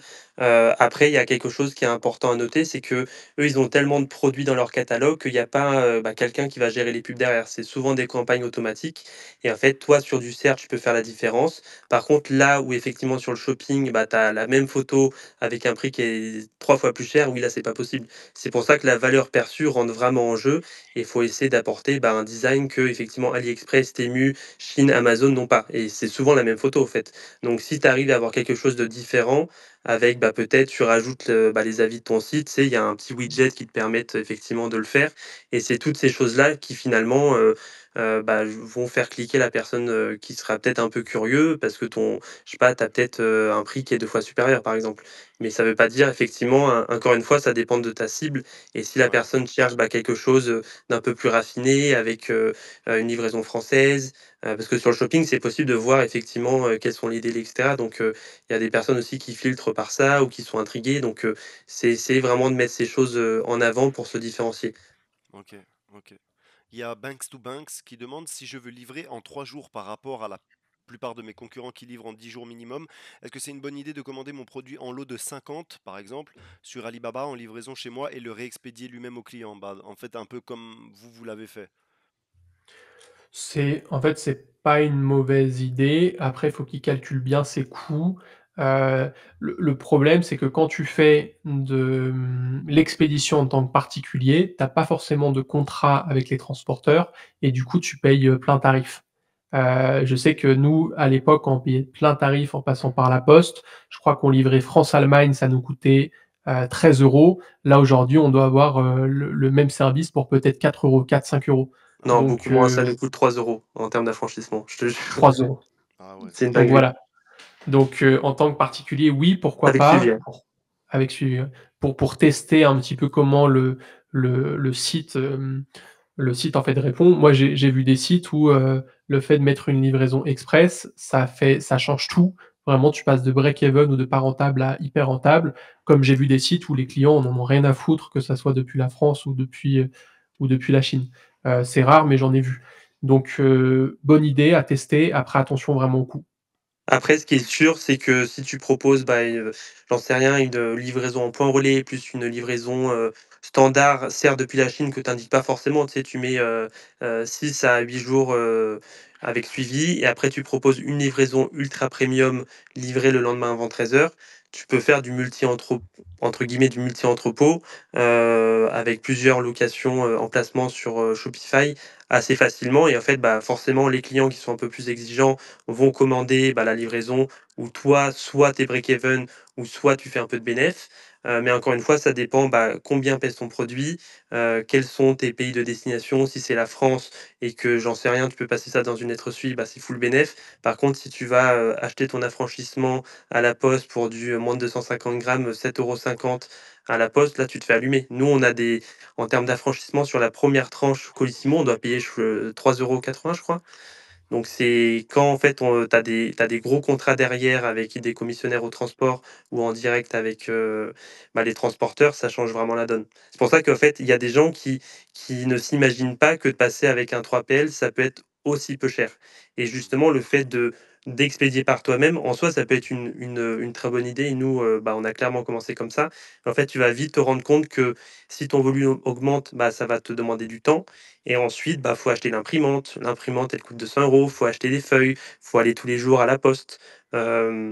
Faut prendre les 4 machines à la poste et se faire insulter. Bon, ça dépend comment vous la jouez, mais bon, c'est quand même pas mal de temps perdu que vous pouvez mettre à profit, sur votre activité. Donc Ok. c'est des calculs à faire, c'est tout. Ouais, moi, personnellement, si je dois un peu parler un peu de ma situation, moi, ce que je conseillerais, c'est vraiment de se faire un bon cash flow avec du drop pur, mais dès que possible, envisager de voilà, utiliser soit un 3PL si vous vendez en France, en Europe, peu importe. Essayez vraiment d'améliorer vos délais de livraison parce que on sait que c'est le nerf de la guerre, hein, vraiment, en termes de SAV, etc. C'est la chose qui va demander le plus d'énergie mentale ou même d'argent. C'est de gérer, voilà, il est où mon colis, nanana, nanana, les litiges ouverts sur PayPal juste parce que la livraison prend trop de temps. Les mauvais avis sur Trustpilot aussi si vous voulez créer une vraie brand parce que justement vos colis ils arrivent 2, 3 semaines, un mois après. Donc faites-vous du cash flow, trouvez un bon produit, product market fit. Vous faites au maximum le mieux que vous pouvez, vous accompagnez bien vos clients en SAV et dès que vous avez fait un cash flow suffisant pour acheter votre premier stock, Bah, vous vous faites accompagner par exemple par Titou ou voilà, les chasseurs de tulipes avec Pickfast et puis voilà, vous faites quelque chose de bien. Vous-même, vous serez trop content de livrer en 2 jours avec des clients qui peuvent même être livrés le lendemain à 13h. C'est une dinguerie, mec, quand même, c'est un truc de fou. Genre, c'est qualité Amazon, quoi. Non, non, je trouve vraiment, vraiment, vraiment bien. Euh, J'avais une question par rapport à Google. Comment vous expliqueriez comment lancer une campagne Google, genre comment ça va fonctionner au niveau de l'algorithme Google, combien de temps il faut attendre, parce que j'ai souvent entendu dire que bon bah Google faut dépenser pendant 2 semaines avant d'être rentable. Euh, Est-ce que vous avez un peu des tips là-dessus? Google, faut le travailler. C'est, faut le travailler et Thibaut va rajouter des points parce que c'est plutôt lui qui s'occupe de cette partie. Il est bien plus qualifié que moi, mais ça nous est déjà arrivé d'être rentable dès le premier euro, ça existe. C'est vraiment, bah, ça dépend de la concurrence, enfin bon, de plein de points. Mais ça nous est déjà arrivé également de percer le marché pendant 1 mois, 2 mois, à perdre de l'argent ou à être break-even. Et aujourd'hui, sur ces mêmes publicités, sur ces mêmes annonces, on fait des dizaines de milliers d'euros de bénéfices par mois. Donc, ouais, Google, il faut le travailler, il faut lui donner les bonnes indications. Et Thibaut, si tu veux partager un petit peu comment, quand est-ce que tu passes en ROS cible, etc., je pense que ça peut aider pas mal de personnes. Explique-nous tout, dis-nous tout. OK, ça marche. Bah, écoute, Google, c'est vrai que ça dépend vraiment du site. Le site, c'est hyper important, mais si on met à part le site et qu'on l'a bien travaillé avec tous les points qu'on a évoqués juste avant, moi, je commence alors, il y a plein de personnes qui seront pas d'accord avec moi et qui ont leur propre stratégie. En tout cas, moi, c'est comme bah, enfin, c'est avec celle-ci qu'en tout cas, je travaille depuis maintenant, 3 ans et demi et ça a l'air de plutôt bien marcher. Je commence toujours en CPC manuel, CPC optimisé, mais là, je crois qu'ils l'ont enlevé du coup d'ailleurs.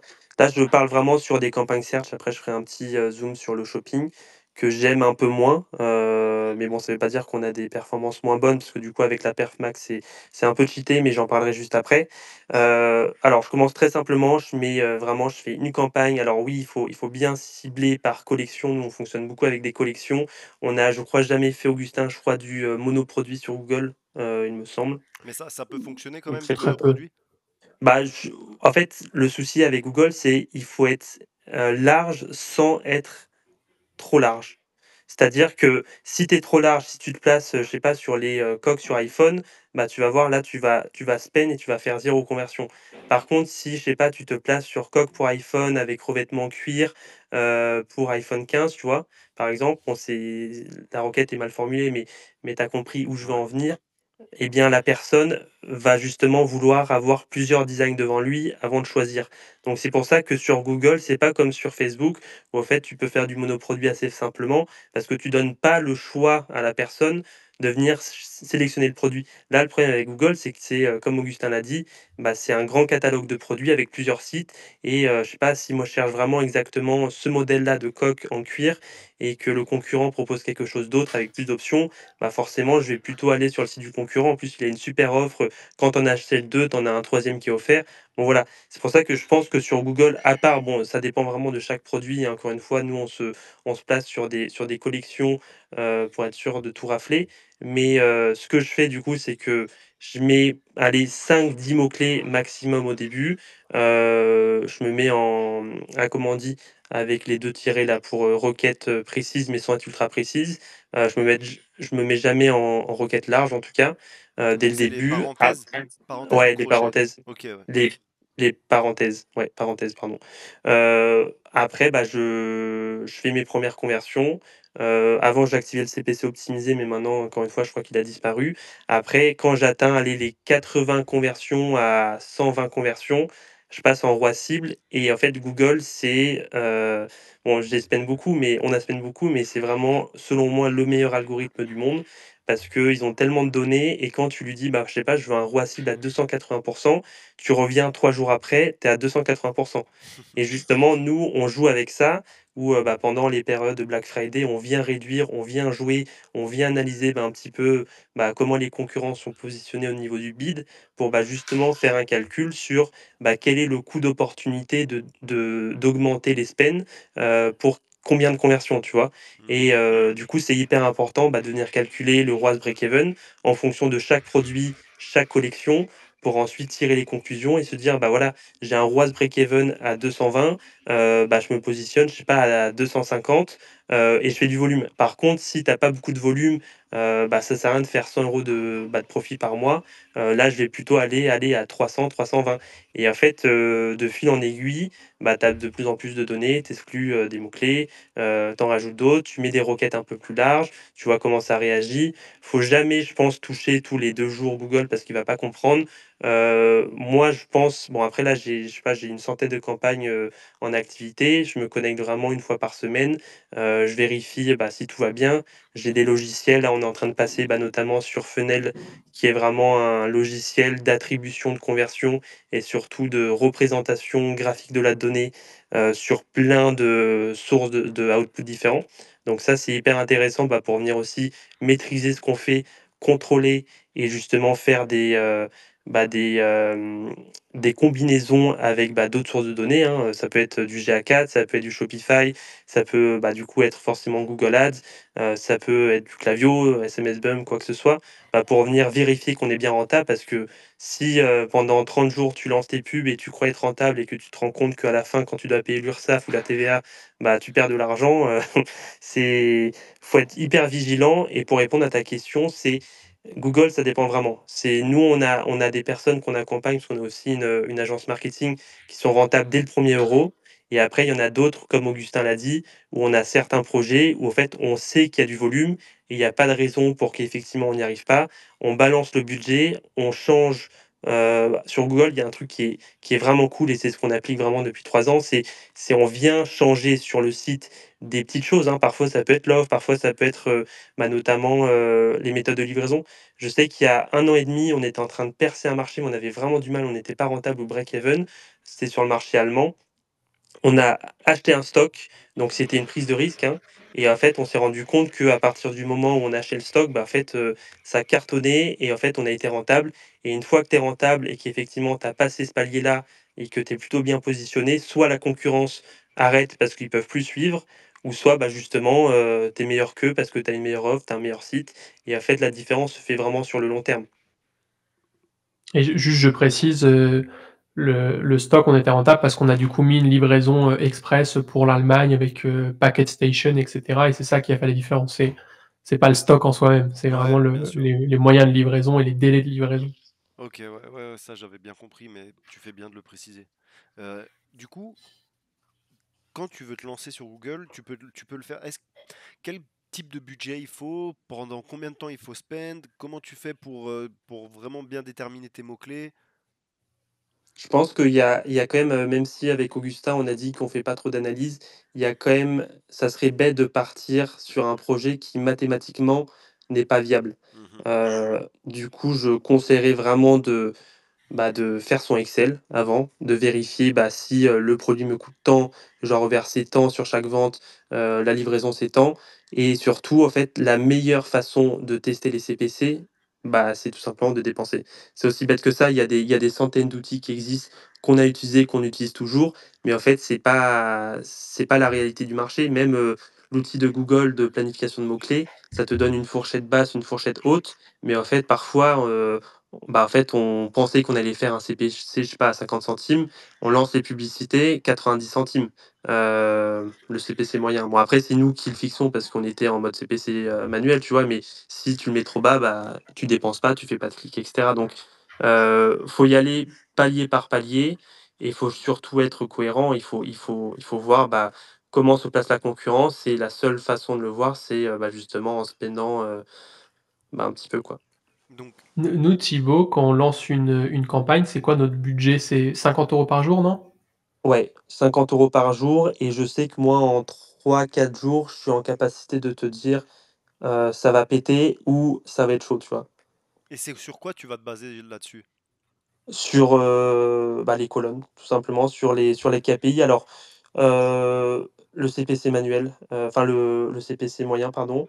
Ensuite, Bah, est-ce que tu peux bah, nous donner des tranches un peu là, comme ça, pour que les gens puissent, tu vois, ça dépend vraiment de chaque produit, de ton AOV et cetera, mais moi, ce que je regarde vraiment beaucoup, quand je lance un testing, donc j'ai pas du tout toutes ces, toutes ces données par rapport au ROAS que j'ai, et cetera. Parce que pour l'instant, ça fait que 3 jours, j'ai fait quelques conversions, mais en fait, on vise sur l'avenir encore une fois. Mais, mon coût par achat forcément, je vois si c'est, quelque chose qui peut être viable. Le CPC, surtout, l'impression, par rapport à mes concurrents, comment, je me définis, le CTR. En fait, j'ai pas forcément, moi, j'ai une vue un peu globale. J'ai traité tellement de campagnes, je me suis cassé la tête tellement de fois dessus que avec un coup d'œil, ça me permet de voir un petit peu l'état du marché. Je vais pas te dire: «Moi, je regarde que cette KPI, que ça, que ça, que ça», parce qu'en fait, c'est une vue globale qu'il faut regarder. C'est, comment tes concurrents sont, combien, en fait, on estime, ils sont positionnés sur leur bid et en fait, c'est un jeu, en fait, c'est comme si c'était un jeu, quoi. Plus tu spends, plus tu as de la data et plus tu as de la data, plus tu prends des meilleures décisions et après, plus tu fais d'argent forcément. Mais je comprends pas du coup comment tu identifies en fait le positionnement de tes concurrents par rapport à ta data. Ah, parce que tu des outils pour ça. Tu Ah vas ok. sur les impressions de tes concurrents et tu peux savoir, en termes d'impression, si tu es à 90 en haut, si tu es en bas et cetera. Et ça Tu peux c'est voir interne à aussi Google? les sites Ouais. qui dépendent sur les mêmes mots-clés. Tu peux avoir l'URL, et cetera et voir un petit peu, tiens, si tu vois que, je sais pas, tel site Temu, par exemple, est, un CPC hyper cher, qu'il est en taux d'impression à 90 et qui vend exactement le même produit que toi, là, tu peux peut-être te dire: «Ouh là, c'est peut-être pas aller dans cette direction». Hmm. Par contre, si tu vois qu'il y a un site qui est, éclaté, qui date de 2017, qui, a tout le marché parce qu'il est présent depuis 15 ans, et qu'en fait tu peux faire beaucoup mieux que lui, là, ça vaut peut-être le coup pendant 2 semaines d'overspend pour passer devant, quitte à ne pas être rentable et tu sais qu'après 2 semaines, tu vas pouvoir, réajuster un petit peu le tir et que ton site est meilleur, que ton offre est meilleure, que ton produit est meilleur. Donc, c'est surtout là-dessus en fait, mais encore une fois, il y a pas de formule magique. Ça dépend du site, ça dépend du produit, ça dépend de tellement de points. Mhm. Comme disait Thibaut, faut dépenser pour avoir de la donnée et il faut prendre des décisions en te basant sur cette même donnée. Ok. Et mais donc comment s'appellent les outils que tu utilises là sur Google pour voir ça? Là, tout ce dont il parle, c'est présent directement sur Google Ads. C'est, notamment les insights sur les enchères. Tu peux avoir tes thèmes de recherche, exactement, voilà, quel mot-clé à dépenser. Tu peux, je sais pas, voir que tu as un mot-clé, allez, on va reprendre l'exemple des luminaires. Si tu as plein de clients qui, tapent luminaire Amazon et qui vont cliquer sur ton annonce en ayant tapé le mot-clé luminaire Amazon et bah, ça, c'est un mot-clé que tu vas cut parce que, en fait, tu fais pas de conversion parce que les gens voulaient sur Amazon et en fait, ils ont bêtement cliqué sur le premier lien. Donc tout ça, c'est vraiment présent sur Google et il n'y a pas d'outils, externes nécessaires. Après, je ne sais pas si toi, Thibaut, tu utilises d'autres outils. Je crois qu'il y avait SEMrush à un moment. Ouais, mais en fait, la data là-bas n'est pas moi je l'ai testé souvent, hein. Enfin, j'ai jamais pris d'abonnement complet et tout là-bas. Tu sais, à chaque fois, je mettais ma carte, 7 jours gratuits et je partais après, tu vois? Mais j'ai pas trouvé que c'était hyper pertinent et surtout, quand tu lances la publicité, tu te rends compte que en fait, c'est pas du tout les mêmes data, les Ouais. CPC sont incorrects. Alors oui, ça te donne une tranche, ça peut être une bonne idée si vous êtes pas sûr d'un marché, d'aller identifier les concurrents, mais en fait, finalement, la meilleure chose pour venir voir les concurrents, c'est vous tapez votre terme de recherche et vous avez tout. Ok. Ok. Alors là on a quelques. Après, Ouais, vas-y, l'outil de vas-y. planification de mots-clés, moi, ça m'aide pour les volumes qui sont, plus ou moins ajustés. Après, il y a d'autres extensions qui, permettent de le faire également. Hem, Après sur les volumes, là, il y a un mec en DM qui m'a posé la question hier justement. Il me disait: «À partir de quel volume je peux espérer, f» en fait, genre, c'est quoi le nombre, enfin le volume minimal pour faire des ventes en gros. Heu et du coup, je lui ai répondu, je lui ai fait, un vocal, je lui ai dit: «Bah, en fait, ça dépend vraiment. C'est est-ce que ton terme de recherche, va déclencher des conversions? Est-ce que la personne cherche, j'en sais rien, arthrose?» Mais en fait, arthrose, ça veut tout rien dire. Il y a des gens qui se renseignent, qui sont inquiets pour leur grand-père ou quoi que ce soit, mais il y a des gens qui cherchent, je sais pas, des gants arthrose, arthrite ou j'en sais rien et du coup, en fait, il faut essayer justement de se positionner sur l'objet, le produit en lui-même, à savoir, du coup, gants arthrose, pour venir, justement voir, évaluer ce volume-là et ce volume-là, je sais pas moi, je sais pas, à partir de 1 500 volumes mensuels sur un produit, je sais que tu peux, faire quelques centaines d'euros, par jour et après, en fait, le cheat code sur Google, on n'en a pas parlé, Et en fait, au tout début, on t'a dit que nous, on vendait dans toute l'Europe. Mais en fait, la magie de Google, c'est à partir du moment où tu vends en France et que c'est stable, parce que Google, c'est pas infini, tu peux pas scale, c'est pas comme sur Facebook où quand tu as touché le plafond de verre, en fait, tu peux pas faire grand-chose. Eh bien, tu peux tout simplement dupliquer avec le système de market de Shopify sur le marché allemand, sur le marché UK, espagnol, italien, hollandais, belge, et cetera. Et en fait, tes 1 500 recherches mensuelles se transforment en 10 000, 15 000. Et en fait, c'est là où tu vas pouvoir faire x4, x5 sur ton CA journalier. Ok. Et tout seul, en fait, ça va faire la traduction ou bien sûr c'est le travail que tu dois faire toi tout seul parce que les mots-clés, ils sont peut-être pas les mêmes, tu sais, d'une langue à l'autre. Bah, Ouais, ça, c'est mon travail. c'est C'est la, vraiment une c'est la, spécialité. c'est la spécialiste, le spécialiste qui est ici. J'en bouffe matin, midi et soir. Mais ce qui est Donc non, drôle, c'est tu dois que faire tes traductions, hein, forcément. Ok. après réflexion, nous, on fait à 60 d'export. Donc en fait, ouais, même plus 75 je pense. Et en fait, Augustin ne parle pas un mot allemand, il parle pas un mot italien, enfin si, peut-être un petit peu, mais en fait, je trouve ça trop drôle de vendre dans toute l'Europe et de comprendre absolument rien. Alors c'est beaucoup, de requêtes API avec DeepL, c'est beaucoup également de je crois que tu prends des mecs sur Fiverr pour, relire un petit coup une fois que c'est terminé, Ouais. Augustin. Mais en fait, c'est de la débrouillardise, Hmm. mais ça marche. Ouais, c'est ça, c'est ça. On avait quelques questions là. Donc, Banks to Banks. Du coup, quand tu fais une campagne sur une collection, tu fais un groupe d'annonces différent pour chaque produit dans cette collection ou tu restes en un groupe généraliste? Non, moi, je fais, un groupe d'annonces par collection. Voilà, un groupe d'annonces par collection. Mais Et après, moi, j'ai mon account manager qui m'a justement dit bon là, c'était plutôt pour des sujets de perf max, et cetera. Si, par exemple, vous avez un produit ou une collection de produits et que vous voulez genre tester plusieurs angles différents avec plusieurs audiences, vous pouvez, tout simplement créer plusieurs groupes d'annonces et vous ciblez, par exemple, les personnes de 40 ans à 50 ans. Vous mettez une créa, qui fit bien avec, cette audience-là. Par contre, vous pouvez dans un autre groupe d'annonces qui correspond à cette campagne-là, cibler les femmes de 20 à 25 ans, par exemple. ok. Donc, c'est ce qu'il m'a conseillé. Je vais appliquer ça, du coup, début février, quand on lancera la partie social ads et qu'on aura plus de créa. Et avec Google, c'est quoi un peu les possibilités? Tu peux faire du 10, 20, 50 k day, même sur un seul marché comme la France ou full. Enfin voilà, si tu te cantonnes vraiment qu'à un seul pays, tu peux atteindre ça ou.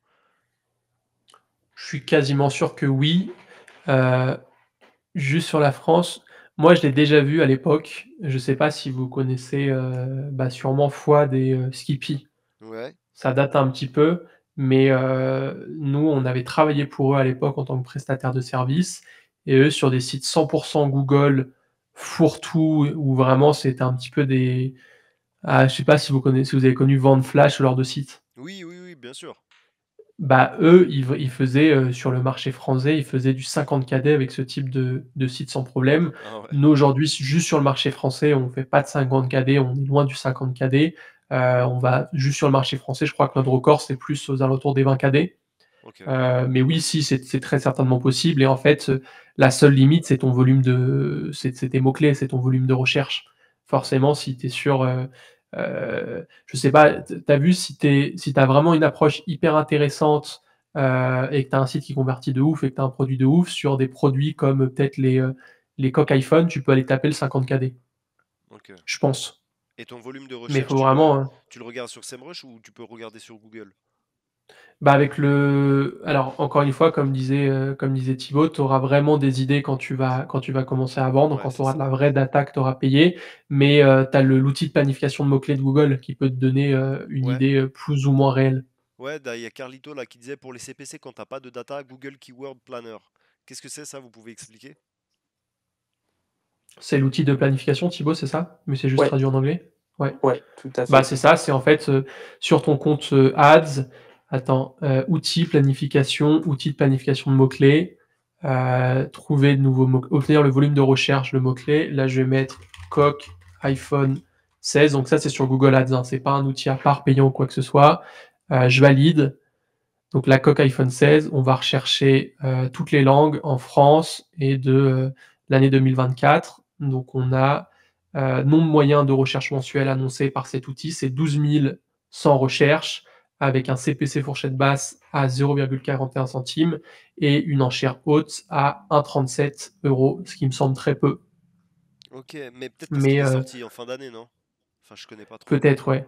Oui, c'est ça, en fait, à partir de octobre 2024, tu as eu une explosion de la recherche. Ouais, voilà, c'est ça. Ok, purée, c'est hyper intéressant. Moi, j'ai jamais utilisé Google. J'ai essayé de lancer une campagne comme ça. Et c'est vraiment les stats étaient puantes, c'était hardcore. Alors que pourtant mon produit, il tourne très bien, tu vois. Donc c'est vraiment quelque chose sur lequel il faut que je me penche. Bah, peut-être qu'on rentrera en contact, je sais pas. Mais c'est hyper puissant, hyper intéressant. Je pense même il y a des gars là ici qui l'ont juste en complément, qui continuent donc à vraiment faire du social ads et en fait vont complémenter sur du Google Ads pour vraiment ramener un volume régulier en fait de vente qui va pas forcément en fait faire exploser leurs ventes, mais leur garantir un peu que ça rééquilibre Ouais. si Facebook pendant 2 3 jours les stats elles sont pourries. Et attention, si vous n'utilisez pas Google, vous perdez une grosse part de marché et nous, pendant longtemps, notre stratégie avec Thibaut, c'était on chopait des produits qui explosaient sur Facebook et en fait, nous, on allait derrière créer un site Google, donc forcément un site totalement à part. On n'allait pas voler le design ou quoi que ce soit, on a toujours été très carré là-dessus, mais on allait choper, en fait, le volume de recherche parce que tu avais plein de personnes qui allaient voir, tiens, je sais pas, je dis une connerie, mais la lampe de chevet relaxante qui tournait de fou un moment, tu sais, en lune, je sais pas quoi, qui tournait de Ouais, fou sur Facebook. Et ben nous, on allait se positionner sur ce type de mots-clés sur Google. Et tu avais plein de clients qui voyaient la pub sur Facebook ou la voyaient un petit peu partout, allaient chercher sur Google pour acheter le produit parce qu'ils n'avaient pas trop envie d'acheter sur Facebook. Et finalement, nous, on reprenait ces clients. Donc, alors bon, c'était pas forcément sur ce produit ou cette niche, mais ça, on l'a fait pas mal de fois. Et en fait, ça fonctionne hyper bien et vous perdez une grosse part du gâteau. Et ce qui se fait aujourd'hui, ce qui est très à la mode, c'est le Amazon. Des produits qui tournent de fou sur Google, sur Facebook. Tu as des petits malins qui vont reprendre le même produit et l'importer sur Amazon et faire des ventes sur votre dos parce que vous êtes pas présent sur ce canal. ok, ok. Ouais, donc les gars, faut s'y mettre. Et vous d'ailleurs, qu'est-ce que vous conseilleriez pour les gars qui connaissent vraiment rien à Google? Parce qu'au début, ça peut être un peu, voilà, on peut se perdre en fait sur la plateforme. Qu'est-ce que vous conseilleriez, hormis, oui, regarder sur YouTube, je sais pas si vous avez des personnes à conseiller ou quoi, ou même directement de se faire accompagner, je sais pas. Je sais pas si toi, tu as des personnes à conseiller en termes de création de contenu Thibaut. Moi, non. À un moment, on faisait de l'accompagnement nous, mais on le fait plus parce que, bah, ça rapporte pas assez d'argent et ça nous prend trop de temps. Donc, j'aurais pu vous proposer notre accompagnement, mais honnêtement, on le fait plus. Honnêtement, faut tester. C'est, c'est pas si compliqué que ça en a l'air. Si vous avez déjà un petit peu une marque qui tourne bien ou des sites qui tournent bien et que vous avez un petit peu de trésorerie, tester. Bon, ça sert à rien d'aller dépenser 10 000 € sur une campagne, hein, forcément, mais avec des 50, 100, 200, 500 € par-ci par-là, vous pouvez vous donner une petite idée et je trouve que, bon, encore une fois, c'est plutôt Thibaut, le professionnel de Google Ads. Moi, je touche parfois, je lance un petit peu des campagnes pour le fun, et en fait, ça reste assez simple. Moi, avec aucune formation, rien du tout, l'autre jour, j'ai lancé une campagne, j'ai fait des ventes, je suis rentable et cetera, ça m'a pris, allez, 1 heure à lancer la campagne. Je vois un petit peu les mots-clés qui fonctionnent, les mots-clés qui fonctionnent pas. Parfois je cut, parfois j'augmente le budget. Donc en vrai, c'est beaucoup plus simple que ça en a l'air et si vous avez un petit peu de trésorerie, n'hésitez pas à tester. Vous allez voir que si vous êtes un minimum smart, vous allez comprendre, comment ça fonctionne et ça va être un énorme avantage concurrentiel par rapport à vos concurrents, et cetera. Ok. Ok. Là, les gars, si vous avez d'autres questions, n'hésitez pas parce que c'est maintenant. Là, on touche à la fin du space. Puis bah voilà, moi je dirais, je vous demanderais si jamais juste, ben si vous avez des derniers conseils, que ce soit des livres, que ce soit une mentalité à adopter pour que les gens, voilà, euh, voilà, soient meilleurs ou commencent à générer de l'argent grâce à l'e-com. Voilà, n'hésitez pas à les partager maintenant. Bah, honnêtement, je pense qu'on n'a pas vraiment de bons conseils à donner. On est hyper mal organisé en général. Heu, je pense qu'on est des gros bosseurs avec Thibaut, mais on a beaucoup de mal à s'organiser. Donc, Ouais, honnêtement, j'ai pas de conseils de fou parce que pareil, on lit pas forcément beaucoup. Moi, j'essaie de m'y remettre parce qu'avant je lisais beaucoup, mais j'ai pas de voilà, de livres qui changent la vie ou quoi que ce soit à venir proposer. J'ai pas de technique de douche froide ou je sais pas quoi. Nous, je pense qu'on est resté assez simple dans ce qu'on fait. Hem Ouais, mais en général, on est mal organisé, donc je pense essayer de bien vous organiser, de travailler sur les choses importantes. Faut éviter à tout prix, vraiment la branlette mentale et tous les petits trucs, qui servent à rien. Faut aller droit au but quand vous taffez. Qu'est-ce qui fonctionne bien pour nous? Bah, les to-do list, les to-do list. Éviter de déléguer. Nous, on a toujours une règle d'or, c'est on délègue quelque chose quand on sait déjà le faire. Parce qu'on Exact. part du principe que les personnes, et c'est surtout le cas en France, on a d'ailleurs beaucoup de problèmes avec ça, les personnes travaillent mal, les personnes font mal le travail et nous, on sait que sur, 99 des choses qu'on fait, on les fera mieux que n'importe quelle personne qu'on va recruter. Ouais, exact. Donc arrêtez de vouloir tout déléguer dès le début, apprenez à le faire d'abord et quand vous avez compris le système, bah, déléguez pour gagner du temps et optimiser du coup votre charge de travail, mais soyez capable de voilà, d'avoir un avis et surtout de comprendre ce que la personne, le prestataire va faire et d'être capable de voir si c'est de la merde, si c'est pas bien fait ou quoi que ce soit. OK, très, très Donc carré. voilà, je sais pas si ça aide. Ouais, bien sûr, bien Hem, sûr. Moi, je vous demande des trucs personnels, hein. Si c'est voilà, si c'est pour toi ce que tu as envie de donner, c'est très bien, tu vois. Je sais pas du coup OK, si, cool. si ton collègue il a quelque chose d'autre à dire. Non, moi je suis pas trop livre, non plus. Après je pense que c'est beaucoup de persévérance, c'est-à-dire que si vous faites des études, c'est le bon moment. Moi là, je viens tout juste de terminer personnellement là mon bac+5 et c'est vrai que les études, c'est un vrai tremplin où je pense qu'en France, le fait de se lancer, même si, bah, ça marche pas ou que ça se casse la gueule, tu pourras toujours retomber sur tes pattes. Ça, j'en suis, convaincu. Après on n'a pas tous les mêmes, comment dire, les mêmes chances, ça c'est sûr, mais je pense que c'est le fait d'être resté, bah, personnellement, moi, dans ma chambre pendant mes 5 ans d'études à tryhard de 18 heures jusqu'à 2 heures du matin, qui fait que je me suis cassé la tête, beaucoup de fois. J'ai pas abandonné et puis, bah, au fur et à mesure, il y en a beaucoup qui parlent d'effet cumulé, pardon. Je suis tout à fait d'accord, donc c'est vraiment de la persévérance, c'est tout. Exact. Bon, il y a encore deux, trois petites questions et après on va terminer. J'ai eu un DM. On me demandait du coup, vous faites votre, vous commencez à 54, 50 de spend par jour. Est-ce que c'est le minimum ou est-ce qu'on peut commencer un peu plus bas pour Google? Comment vous conseillez voilà, de commencer au niveau du spend? Bah, le but, c'est Yes. d'avoir de la donnée. Vraiment, Ouais. tu payes pour de la donnée, donc pour moi, en termes de temps, c'est mieux bon, après, ça dépend encore une fois du produit, de la niche, du volume, mais c'est mieux de passer 4 jours à dépenser 50 € que de rester, 3 semaines à dépenser 5 €. Ok, Parce qu'en fait, si tu dépenses un tout petit budget sur Google, tu vas avoir peu de clics, peu d'impressions, peu de données et tu peux pas te permettre de prendre de la donnée sur 10 personnes qui ont cliqué sur ton site. Quand tu commences à avoir plusieurs, centaines de clics, là, tu peux dire: «Bah, tiens, attention, telle personne sur, cette annonce, bah, ça j'ai eu 100 clics, aucune conversion, il y a un taux de bouncing qui est énorme et tout». Là, tu peux commencer à te poser les bonnes questions et voir si tu améliores, si tu persévères ou si, il faut cut. Mais avec des tout petits budgets, honnêtement, je pense que ça sert à rien, à moins vraiment que ça soit un marché sur lequel il y a zéro concurrence et que les gens viennent avec une intention d'achat. et donc pour Là, une tu peux aller choper zéro ouf. Ouais. ok. Et donc pour une personne qui a une marque qui fonctionne sur un réseau, sur un social ads, tu penses que c'est 100% sûr qu'elle a du trafic à aller chercher rentable, hein, bien sûr, sur Google ou pas forcément? Bah, ça m'étonnerait qu'il y ait pas de trafic. À moins que tu vendes vraiment un truc, hyper chelou. Je sais pas, si tu vends en Allemagne et que tu vas te positionner en France et qu'en France le produit n'existe pas, n'est pas connu, là ça va être compliqué. Mais, si en fait, à partir du moment où ton produit est un peu viral et que tu as beaucoup de vues sur les réseaux et que les gens peuvent assimiler ce produit à un mot, parce que ça c'est hyper important, heu si en fait alors comment expliquer? Si tu vois une publicité avec un produit sur lequel tu es incapable de mettre un mot, je sais pas, une lampe hyper chelou, tu vas pas taper sur Google, lampe hyper chelou, vue sur Facebook et tu vas tomber sur l'annonce, c'est pas possible. Ouais. Donc ça c'est important, mais à partir du moment où ton produit est un minimum connu, et que tu vas pouvoir, bah, l'identifier, oui, il y a forcément du volume et il y a forcément des personnes qui vont aller le chercher sur Google. Ok. Bon, bah ça a le mérite d'être clair.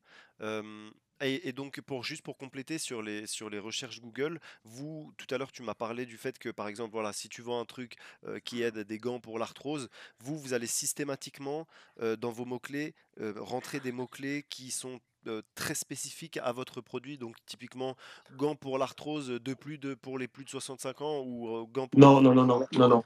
Moi, je Non, vais vraiment favoriser plutôt les mots-clés similaires. Donc, gants arthrose, gants arthrite. Mais il faut pas aller dans les mots-clés du type soulager la main arthrite. Parce qu'en fait, c'est beaucoup trop broad. Et là, tu peux vraiment attirer plus de personnes, mais qui n'ont pas forcément envie d'acheter quelque chose. D'accord. qui veulent juste se renseigner. C'est Ok, ça. ouais. Donc il faut quand même que tu vibles une awareness entre guillemets très très haute. Donc les gens savent vraiment, je veux des gants pour mon arthrose parce que je sais que les gants ça aide. C'est ça. C'est ça, Ok, C'est exactement donc ça. ils En ça. fait, cherchent pas. Ouais. il faut mettre le produit physique, pas quelque chose, comment dire, bah, soulager la douleur, tu vois, c'est pas un produit, par exemple. Ouais. Ok. Parce que je me dis le gars qui cherche une solution, il se dit putain j'ai de l'arthrite là. Il tape comment soulager l'arthrite et puis là il tombe sur ton site. Ah ouais des gants pour l'arthrose.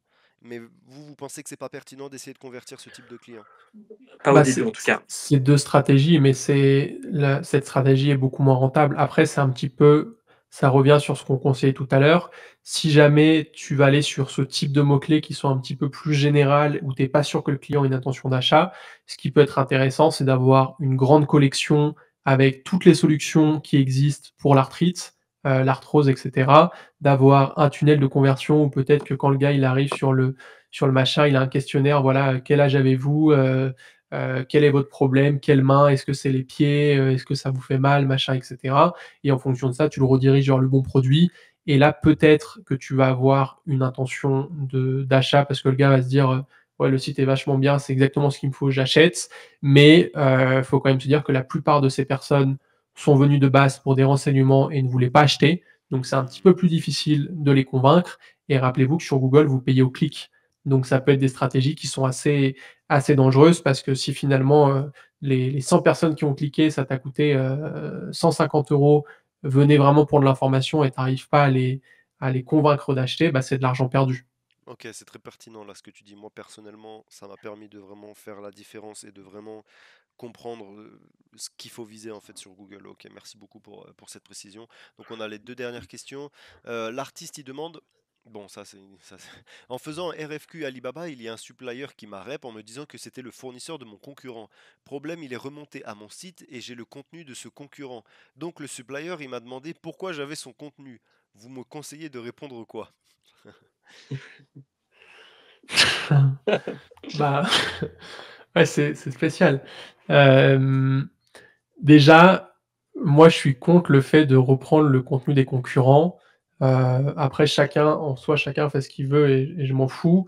Mais, tu mieux à créer ton propre truc. Pourquoi? Parce que là, si tu copies bêtement, tu step up pas en performance, en connaissance et cetera et surtout, un jour ou l'autre, tu vas en fait, bah, te faire ban, tu vas te faire DMCA ou ce type de conneries et du coup, tu perds un petit peu ton temps parce que surtout si tu vas te lancer sur du Google ou du Facebook, tu vas set up tes pubs, tu vas aller acheter de la data auprès de Google, par exemple. Si c'est pour te faire ban une semaine après et que tu as pas commencé à être rentable, c'est nul. En fait, aujourd'hui, il y a tellement d'outils, Canva, Photoshop, où tu as tellement de tutoriels sur YouTube pour faire, des logos, pour faire des images, pour faire des mock-ups. Tu peux même commander les produits, chez toi, via ton supplier ou si tu es un gros rat, tu les commandes via Amazon. Tu fais des photos avec des potes, tu fais des UGC, machin, et cetera. Tu renvoies les produits Amazon une fois, avant les 30 jours. Enfin, tu as tellement de choses qui existent pour que tu puisses faire ton propre site que en fait, je trouve que c'est trop bête d'aller copier bêtement. Ok. Donc voilà, j'ai pas forcément répondu à la solu à la question, Bah, parce que je sais pas à ce que tu peux lui répondre. En soi, je ouais, pense que le fournisseur, il en a rien à cirer, mais voilà ce que j'en pense. voilà. Moi, je pense que ta réponse, elle est très, très juste. Et si tu veux quand même persister dans le fait de réutiliser les images de ton concurrent, je sais pas, essaye de l'enfumer. Trouve une solution, ou dis-lui ça te regarde pas, tu vois, ou j'en sais rien. Mais effectivement, c'est toujours mieux de pas se mettre dans la merde, quoi. toujours. Ça t'évitera beaucoup de stress. Parce qu'il dit, je viens de valider le testing et il faut que je commande pour faire mes shootings. Donc ouais, c'est un peu compliqué dans OK. ta Ah oui, situation. c'est l'idée de faire un testing et de lancer après le produit. Ouais, OK. Bah, ouais. Bah, oui, moi je pense que le fournisseur, c'est pas ses oignons et en soi, à mon avis, il s'en fiche tant qu'il a un client et que lui, il gagne son argent derrière, je pense qu'il est content donc voilà. Donc dernière question. Ouais, c'est bon. Ah bon, là, bon, attends, non, excuse. Il y a Banks to Banks, il demandait, tu donnes beaucoup d'importance à la note, attends, je sais pas, à la qualité d'annonce ou faut pas trop s'y attarder dessus. Et après, il a corrigé à la note. Sur Google, du coup. Ah Nous, oui, on parce que est oui, en il donne des. Oui, c'est vrai, Google te note en fait, ouais, comment. tu sais que nous, c'est on teste pas vraiment des nouvelles annonces toutes les semaines. Honnêtement, on a des annonces, elles sont là depuis 2 ans. J'ai pas touché et je discutais avec mon account manager Google l'autre jour et il me disait qu'il avait jamais vu ça. Nous, on est à 9 sur 10, 10 sur 10 quasiment partout. Ah ouais, ok, Ouais, sur ok. la qualité de l'annonce. Par contre, leur système, j'ai l'impression, il est un peu buggé parce que quand j'édite l'annonce, ça me met, truc médiocre, tu vois? Mais pourtant en pertinence de l'annonce, je suis à 10 sur 10. Voilà. Alors, parce que là aussi, on parle de, tu sais, des fois, Google, il va te dire, oui, rajoutez ceci, Ah rajoutez oui, bah alors cela. oui, alors ça, qu'est-ce que j'en pense? le faites C'est jamais. ouais, en fait, je trouve ça incroyable qu'il y a des account managers en Irlande qui se fassent payer des 70 000 € par an pour dire à leurs clients: «Appliquez les recommandations Google». Je trouve ça aberrant. Ok, ouais. Ok. Moi, j'ai testé un jour sur l'un de mes comptes d'une boîte au Mexique. J'ai chopé un account manager et cetera. 1er appel, il me fait faire plein de trucs. Thibaut m'avait dit: «Non, l'écoute surtout pas, il te raconte n'importe quoi». Mais moi, je m'étais dit: «Bah, c'est Google, on va tester, on va voir ce que ça donne». Et le gars, il a cassé mon annonce du jour au lendemain et je suis passé vraiment d'un ROS à 4 à un ROS à -1, en ayant suivi ses recommandations. Donc il Ah faut ouais. pas le faire et les recommandations en général, c'est fait pour que tu dépenses plus et forcément, derrière touchent leur commission. Hem, Bon donc ouais, la il y a des majorité des trucs recommandations sont pas conseillées. il y a des trucs qui sont pertinents, tu vois? Mais, par exemple, là, ils ont mis un truc, bon, ça fait déjà pas mal de temps, mais c'est quoi? C'est qu'ils t'inventent, entre guillemets, des, extensions, avec des titres différents en fonction de ce que les gens tapent. Et en fait, nous, dans notre cas, ça, je l'avais activé juste pour voir et en fait, c'est pas du tout pertinent et en fait, c'est complètement l'opposé que je veux dire, en fait. Donc parfois, c'est pas hyper intelligent. D'accord. Ok. Très bon à savoir. Et là, on a donc la dernière question. Question, une boutique qui fait 12K mois avec 800 produits et une seule campagne shopping perf max. Pour vous, quel meilleur moyen de scale? Ajouter des produits et des collections, faire du search, search sur collection ou sur produit? Merci. Tu peux répéter ou pas, s'il te plaît? Ouais, pour une boutique qui fait 12K par mois avec 800 produits et une seule campagne shopping en perf max, pour vous, quel est le meilleur moyen de scale? Donc soit ajouter des produits, des collections, faire du search sur du collection ou sur des produits. Pour moi, si Plus ça perf simple, c'est le max, market. ouais, c'est exactement ce que j'allais dire. Si ça performe, bah, il a juste à dupliquer le pays. Ok, Parce que le souci, c'est que s'il a 800 produits, je doute qu'il ait, une seule collection. Alors c'est possible de scale en search, mais du coup, il faut qu'il réorganise tout ça et j'imagine que s'il est en shopping, il a pas forcément de système de collection derrière, c'est-à-dire qu'il redirige, bah, forcément sur la page produit. Donc en fait, s'il veut vraiment aller au plus simple, il duplique son flux, sur l'Allemagne et il bombarde tout là-bas. Il recrée, une standard, il fait quelques conves et il passe en perf max. voilà. Ou sinon il passe en perf max direct, mais moi je le ferai pas. Ok. Bon ben, j'espère que ça a répondu à sa question. En tout cas, je souhaitais bien vous remercier pour vos tips, pour tout ce dont vous avez partagé ce soir. Merci beaucoup à vous. Du coup, juste pour voilà, pour proposer vos services, Pickfast, je crois qu'aussi vous avez une agence Google Ads. Ouais, ouais, ouais, mais en ce moment, on travaille peu dessus pour être honnête, donc on n'aura pas le temps d'onboarder des clients. Ok, Mais oui, on a l'agence de logistique pickfast.fr, PEAKFAST.fr. On recherche encore des clients, hein.